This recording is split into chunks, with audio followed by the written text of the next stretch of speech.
Hello नमस्कार दोस्तों। आज हम करेंगे स्टैटिक जीके का पार्ट 3, जो कि हम सभी ने स्टार्ट किया हुआ है। हम इसके पार्ट 1 और पार्ट 2 को कर चुके हैं, जिसमें हमने हर प्रैक्टिस सेट में 20-20 क्वेश्चन किए हुए हैं। जैसा कि हम सभी को पता है, स्टैटिक जीके का जो वेटेज है वह एनटीपीसी हो या ग्रुप डी हो, दोनों में बहुत ज़्यादा है। जैसे एनटीपीसी है कि सीबीटी 1 में जैसे टोटल 40 क्वेश्चन आ रहे हैं, उन 40 क्वेश्चन में से 12 से 13 क्वेश्चन केवल स्टैटिक जीके के आते हैं। स्टैटिक जीके को हम अलग से इसको करेंगे। उसके बाद में जो जीके वाला पोर्शन है उसके लिए हम एक अलग सीरीज फॉलो कर रहे हैं। तो उस सीरीज का ये आज प्रैक्टिस सेट नंबर 3 आज हम करने वाले हैं, जिसपे हम 15 महत्वपूर्ण प्रश्नों को करेंगे जो आगामी हमारी आने वाली परीक्षा है। जैसे एनटीपीसी है वो मार्च या अप्रैल में होनी, अप्रैल लास्ट तक हो जाएगी। उसके बाद में ग्रुप डी का एग्ज़ाम होगा। ये दोनों एग्ज़ाम्स के लिए काफ़ी ज़्यादा इंपॉर्टेंट होगा। आइए हम करते हैं पहला प्रश्न। हमारे सामने पहला प्रश्न है, भारतीय रिजर्व बैंक के प्रथम भारतीय गवर्नर कौन थे। प्रथम भारतीय गवर्नर की बात कर रहा है। अगर यहाँ पर भारतीय वर्ड न लगा होता कि प्रथम गवर्नर कौन थे, तो प्रथम गवर्नर जो उनका नाम था ऑसबर्न ऑसबर्न स्मिथ नाम था। ऑसबर्न स्मिथ नाम था।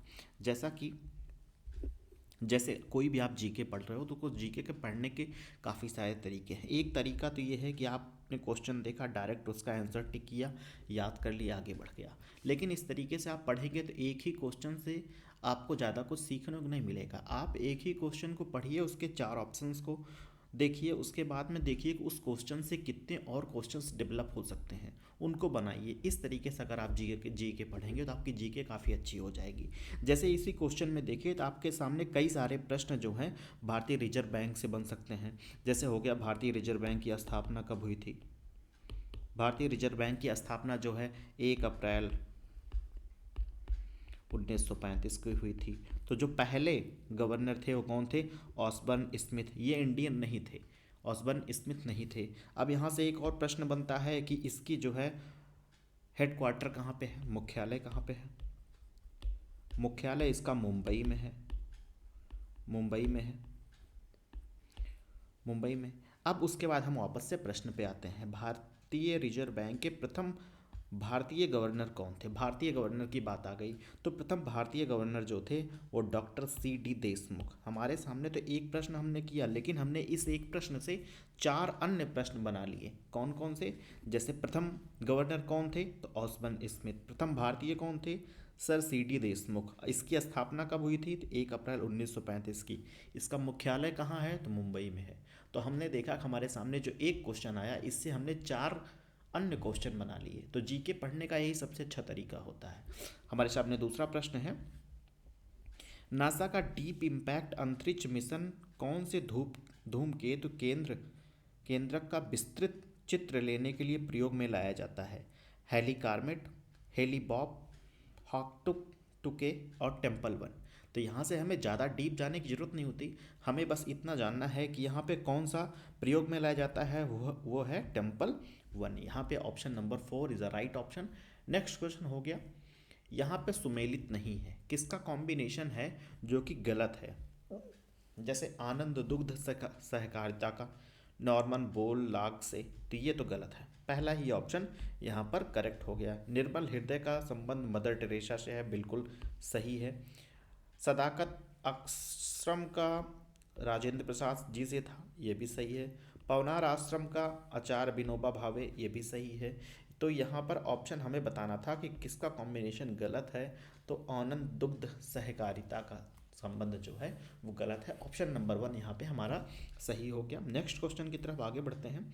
अगला क्वेश्चन है, कितने रुपए के नए नोट में शक्तिकांता दास के हस्ताक्षर हैं। शक्तिकांता दास के हस्ताक्षर हैं, कौन कौन से हैं। शक्तिकांता दास के हस्ताक्षर जो हैं वो 2 तरीके की नोट पर हैं, 20 रुपए की, 20 रुपए और 50 रुपए के नोट पर। तो यहाँ पे option number 2 is a correct option. अच्छा, इसके बाद में जो बच रही हैं 100, 500 और 200, इन तीनों नोट पर किसके हस्ताक्षर हैं, तो इन पे जो है उर्जित पटेल के हस्ताक्षर हैं। उर्जित पटेल जी के हस्ताक्षर हैं। एक क्वेश्चन यहाँ से और बनता है कि 1 रुपए का जो सिक्का है, 1 रुपए के सिक्के को कौन इशू करता है, तो वो इशू किया जाता है आरबीआई गवर्नर के द्वारा। नेक्स्ट क्वेश्चन की तरफ बढ़ते हैं हम। पहला दादा साहेब फाल्के पुरस्कार प्रदान किया गया था किसको? हमारे पास सामने 4 ऑप्शंस हैं। देविका रानी रोरी को, BN सरकार को, पृथ्वीराज कपूर को, पंकज मलिक को। तो इसमें जो सही उत्तर है वो है देविका रानी रोरी को। अच्छा, दादा साहेब फाल्के जो पुरस्कार है ये किससे संबंधित है, हमें ये जानना चाहिए। इसको देने की शुरुआत कब से हुई है, तो ये जानना चाहिए। तो दादा साहेब जो साहेब फाल्के पुरस्कार है, ये सिनेमा का सर्वोच्च पुरस्कार है, तो ये सिनेमा से संबंधित है, पहली बात। दूसरी जो है, इसको शुरुआत कब की गई है, ये शुरुआत इसकी हुई है 1969 में। यहाँ से 2 और क्वेश्चन यही बन रहे थे। नेक्स्ट क्वेश्चन की तरफ आगे बढ़ते हैं हम।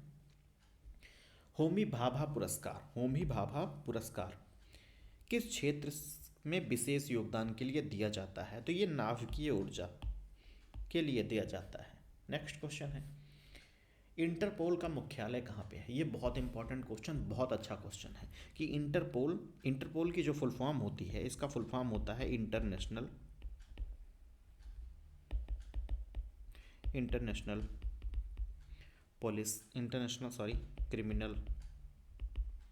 Criminal police organisation. अगर हम इसकी बात करें कि इसका हेडक्वार्टर कहाँ पे है, तो इसका हेडक्वार्टर जो है वो जकार्ता में है। इसके अगर हम कहें वर्तमान में अध्यक्ष कौन है, तो इसके वर्तमान में अध्यक्ष जो है अहमद नासिर अल रैसी है। ठीक है, इतना हो गया। अब हमें बताना है कि इसका मुख्यालय कहाँ पे है। इसका मुख्यालय जकार्ता में नहीं है, इसका मुख्यालय जो है वो फ्रांस में है। इसका मुख्यालय जो है फ्रांस में है। फ्रांस में यहाँ पे कौन सा हो गया, पेरिस में नहीं है, लंदन में नहीं है, न्यूयॉर्क में नहीं है, लियोन में। इसका जो लियोन जो है वो फ्रांस देश में है, तो इसका जो मुख्यालय है इंटरपोल का वो लियोन में है। नेक्स्ट क्वेश्चन की तरफ हम बढ़ते हैं। अगला प्रश्न है हमारे सामने, प्रधानमंत्री का निवास किस मार्ग पे स्थित है? ये सभी मार्ग के नाम हैं। 24 सक्सेस ड्राइव, 10 डाउनिंग स्ट्रीट, 7 लोक कल्याण मार्ग, रेड कोर्स रोड।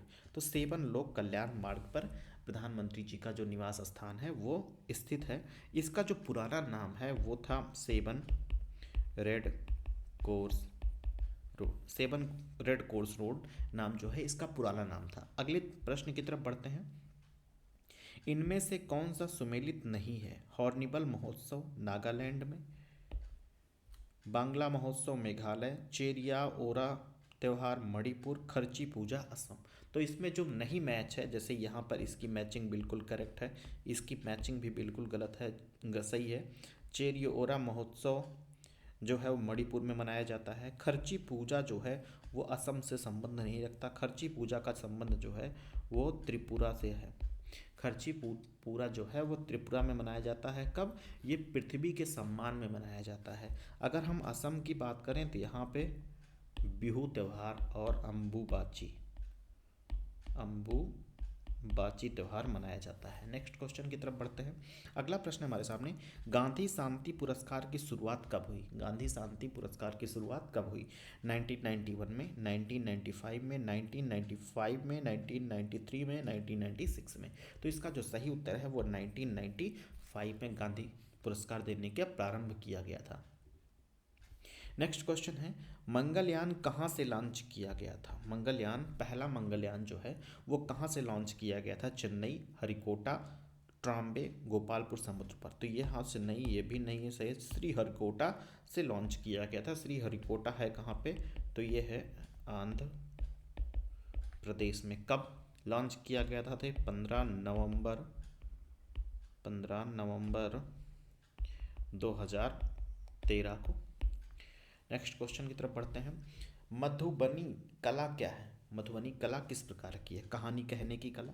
नहीं। गुजरात की कला? नहीं। बिहार में प्रचलित लोक कला? यही राइट ऑप्शन है। तो बिहार की एक बहुत ही प्रचलित लोक कला है जिसे जीआई टैग भी मिला हुआ है, जीआई टैग भी इसको मिल चुका है। नेक्स्ट क्वेश्चन है, एशियाई खेलों का आरंभ किस वर्ष हुआ था? 1951 में, 1950 में, 1953 में या 1949 में? तो इसकी जो शुरुआत हुई थी वो 1951 में हुई थी। अगर हम बात करें, यहाँ से काफ़ी सारे क्वेश्चंस बन सकते हैं, जैसे प्रथम एशियाई खेल कब कब हुआ था? तो 4 मार्च 1951 को। कहाँ पे? तो ये दिल्ली शहर में भारत के हुआ था, दिल्ली में हुआ था। प्रथम एशियाई खेल में जो है टोटल कितने देश थे? टोटल कितने देश भाग लिए थे? तो टोटल लिए थे 11 देशों ने इसमें भाग लिया हुआ था। ठीक है, नेक्स्ट क्वेश्चन की तरफ बढ़ते हैं। शांति स्वरूप भटनागर वार्षिक पुरस्कार किस क्षेत्र में उत्कृष्ट उपलब्धि के लिए दिया जाता है? विज्ञान और तकनीकी, साहित्य, जनजातीय कला शैली से, भारतीय शास्त्रीय संगीत से? नहीं, ये भी नहीं है। यहाँ पे ऑप्शन नंबर 1 शांति स्वरूप भटनागर वार्षिक पुरस्कार जो है वो विज्ञान और तकनीकी से संबंधित है। अगला प्रश्न है, निम्नलिखित देशों में से कौन सा एक ASEAN का सदस्य नहीं है? म्यांमार, भारत, लाओस या फिर मलेशिया? तो इसका सदस्य जो है हमारा भारत देश इसका सदस्य नहीं है। इसमें जो है टोटल अस्थाई सदस्य जो हैं वो टोटल 10 देश हैं। ठीक है, अगर हम इसके मुख्यालय की बात करें तो इसका मुख्यालय है जकार्ता में। आज के लिए इतना ही, कल मिलते हैं।